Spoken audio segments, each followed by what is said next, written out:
ഒരു കേക്ക് ഉണ്ടാക്കാന്ന് പറഞ്ഞ് ഓവൻ എടുക്കാൻ പോയപ്പോ അമ്മ അതിന്റെ മുകളിൽ സൂപ്പർ മാർക്കറ്റ് എടുത്തുന്നു. ദൈവമേ, ഇതെന്തൊന്ന് മാർജിൻ ഫ്രീ മാർക്കറ്റാ, എല്ലാ സാധനം എന്റെ മണ്ടയ്ക്കുണ്ടല്ലോ. ആക്രമൂക്കുന്ന സാധനങ്ങളെല്ലാം എടുത്ത് ദൂരെ കളഞ്ഞിട്ട് ഓവനെ റിലീസ് ആക്കാം. ചായക്കടയിലെ തേയിലക്കൊത്ത് കളയാൻ വെച്ചിരിക്കുന്നു വിചാരിക്കരുതേ, കൊക്കോ പൗഡറും മൈദയും കൂടെ മിക്സ് വെച്ചേക്കണേണ്. ഞാൻ അടുക്കളയിൽ കയറി ആന കരിമ്പങ്കാട്ടിൽ കയറി പോലാവുന്നാണ് അമ്മ പറയാറ്. പിന്നെ ആനയ്ക്ക് കരിമ്പങ്കാട്ടിൽ കേക്ക് ഉണ്ടാക്കലല്ലേ പരിപാടി. അതിൽ തന്നെ ജനിക്കാനിരിക്കുന്ന കോഴി കുഞ്ഞുങ്ങളെ മനസ്സ് വിചാരിച്ച് അറഞ്ച മുറഞ്ഞ മുട്ടകളെല്ലാം തല്ലിപ്പൊട്ടിക്കാം. എന്നിട്ട് ബീറ്ററെടുത്തൊരു 4 കട്ടയ്ക്ക് അങ്ങോട്ട് പിടിച്ചോ. സൺലൈറ്റിന്റെ സോപ്പ് പൊടി പതഞ്ഞു വരുന്ന നല്ല സൂപ്പറായിട്ട് പതപ്പിച്ചങ്ങോട്ട് എടുക്കാം. അതിനുശേഷം പൊടിച്ച പഞ്ചസാര വന്നു, വാനില എസൻസ് വന്നു, ഒരു അഹങ്കാരത്തിൽ ഇച്ചിരി ബട്ടറും കൂടി ഇട്ടേക്കാം. പിന്നെ ബേക്കിംഗ് പൗഡർ, ബേക്കിംഗ് സോഡ, പാല്, കൂടെ സൺഫ്ലവർ ഓയിലും, ഇതൊന്നും പോരാഞ്ഞിട്ട് പാൽപ്പൊടിയും, ഇതെല്ലാം കൂടി ചേർത്ത് നന്നായിട്ട് മിക്സ് വെൽ. സാധാരണ ഞാൻ എപ്പോ കേക്ക് ഉണ്ടാക്കിയിട്ട് എനിക്ക് പണി കിട്ടാറുണ്ട്. ഇന്നും അത് തന്നെ സംഭവിച്ചു. ഓവനിന്റെ മുകളിൽ ടെസ്റ്റർ എടുത്ത് അച്ഛൻ വെറുതെ കുത്തിയപ്പോ ടെസ്റ്റർ നിന്ന് കത്തുന്നു. എന്തായാലും എല്ലാം കൂടെ കലക്കിയില്ലേ, ഇനിയിപ്പോ കളയണ്ട, കുടിച്ചോന്ന് അമ്മ. എന്നാ പിന്നെ അങ്ങനെ വിട്ടാൽ ശരിയാവില്ലെന്നും പറഞ്ഞ് ഞാൻ അടുത്ത പരിപാടിയിലോട്ടും പോയി. എന്തായാലും ആകെ മൊത്തം ഇത്രത്തോളം കുളമാക്കി. എന്നാ പിന്നെ ബാക്കി മാവും കൂടി ഇട്ട് മിക്സ് വെൽ.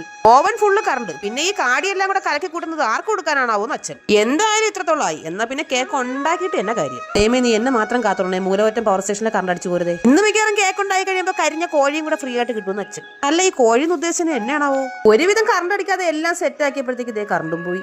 അതല്ലെങ്കിൽ ഞാൻ എവിടെ പരിപാടി അവതരിപ്പിച്ചാലും അത് 8 നിലയിൽ പൊട്ടാറാണ് പതിവ്. ഇത്രയും നേരം കരഞ്ഞോണ്ടിരുന്നവള് എന്തിനാണ് ഇപ്പൊ ഈ ഇളിച്ചോണ്ടിരിക്കണെന്നല്ലേ. പുഷ്പ എന്ന് പറഞ്ഞ ഫ്ലവർ അല്ലടാ, തീയാണ്. മനസ്സിലായില്ലല്ലേ? ഇടയ്ക്ക് കറണ്ട് വന്നു, എന്റെ കേക്ക് സെറ്റ് ആയിന്ന്. തുടക്കത്തിലെ ചെറിയ ചെറിയ പണികൾ കിട്ടി അവസാനം അത് മുട്ടൻ പണിയാവുമെന്ന് വിചാരിച്ചെങ്കിലും നല്ല അടിപൊളി കേക്ക് കിട്ടിയിട്ടുണ്ട്. എന്റെ അടുത്ത് കളിച്ച ഞാൻ ഒരു കേക്കല്ല, രാവിലെ ഉച്ചയ്ക്ക് വൈകിട്ട് ഒക്കെയാണ് ഞാൻ കേക്ക് ഉണ്ടാക്കി തിന്നുകളയും. എന്തായാലും അവന് ഇഷ്ടപ്പെട്ടു. അപ്പൊ ബാക്കി എല്ലാവർക്കും ഉറപ്പായിട്ടും ഇഷ്ടപ്പെടും. ഇനി ഒരാഴ്ചത്തേക്ക് അവളുടെ ഷോ കാണണമല്ലോ നമ്മ. അപ്പൊ നമ്മുടെ ചാനൽ എല്ലാവരും സബ്സ്ക്രൈബ് ചെയ്ത് സഹായിക്കണേ. ടാറ്റാ.